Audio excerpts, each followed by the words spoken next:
मेरे प्यारे दोस्तों, हम आपके लिए हैं 1 जनवरी 2022 की सबसे बेहतरीन शायरी। अगर शायरी आपको पसंद आए तो इस वीडियो को लाइक शेयर जरूर कीजिएगा। तो चलिए दोस्तों, हम शायरी को स्टार्ट करते हैं।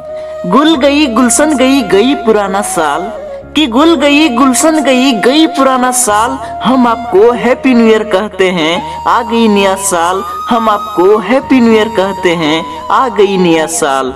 हैप्पी न्यू ईयर मेरे दोस्त, नया साल मुबारक हो मुबारक आपको ये नया साल, ये पैगाम देता हूँ। हो मुबारक आपको ये नया साल, ये पैगाम देता हूँ। हो आपके पास ढेर सारी खुशियाँ, कि हो आपके पास ढेर सारी खुशियाँ।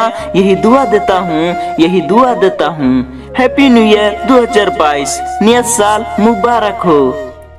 चांद को चांदनी मुबारक, आसमां को सितारे मुबारक, कि चांद को चांदनी मुबारक, आसमां को सितारे मुबारक। और आपको हमारी तरफ से नया साल मुबारक, और आपको हमारी तरफ से नया साल मुबारक।